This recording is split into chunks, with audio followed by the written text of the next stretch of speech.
Hey there everyone, welcome back to my channel. I'm Colin, your host and owner of Dialysis Warrior. If you or a loved one are on dialysis, you've probably heard how critical nutrition is. It can feel overwhelming to figure out what you can and can't eat when trying to manage protein, phosphorus, potassium, sodium, and fluids all at once. But don't worry, today I'm going to break it down step by step. We'll cover standard dialysis diets, diabetic dialysis diets, and even a vegetarian meal plan. Let's dive in and take the stress out of meal planning.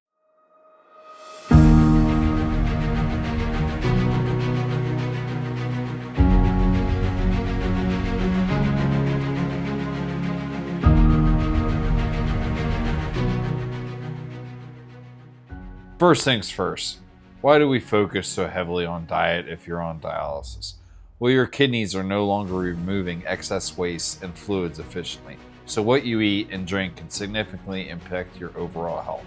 That's why we pay special attention to nutrients like protein, sodium, potassium, and phosphorus, and of course, we also keep an eye on fluid intake. Here are some of the big players you need to watch out for. Protein. Dialysis requires a higher intake of protein, somewhere around 1.2 to 1.4 grams per kilogram of body weight each day, because the process removes so much protein waste.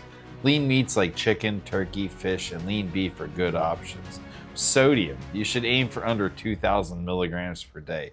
Sodium can cause fluid retention and high blood pressure, so look out for hidden salts in processed foods and baked goods. And potassium.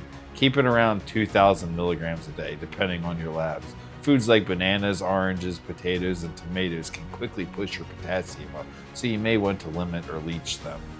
Phosphorus. Stay between 800 to 1,000 milligrams daily. High phosphorus foods include nuts, whole grains, and dairy. Watch out for phos additives in ingredient labels. And finally, fluids. Usually limited to 32 to 48 ounces per day, but that number can vary. Don't forget soups, fruits, and even ice count towards your daily fluid intake.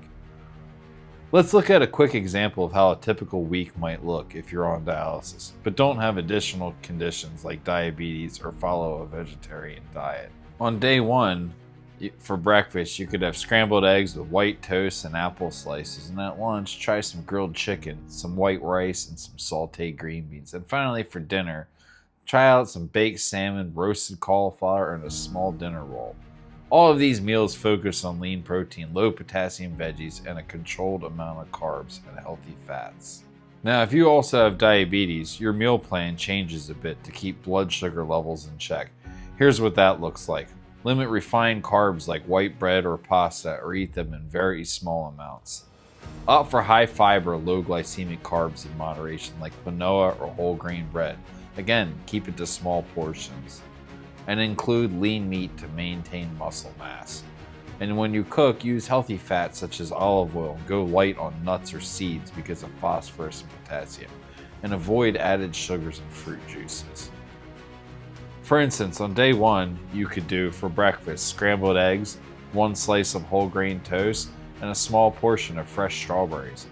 For lunch, you could have grilled chicken with quinoa and sauteed green beans, and for a snack, try low sodium cheese with whole grain crackers. Now keep the cheese to a very minimum. And at dinner, try some baked salmon with roasted cauliflower and a side salad. For all my vegetarian friends out there, the biggest challenge is getting enough high quality protein while still managing potassium and phosphorus. Here are some protein sources you can explore. Tofu, Greek yogurt, and eggs are great. Just remember to watch out for beans, nuts, and whole grains since they can be higher in phosphorus and potassium.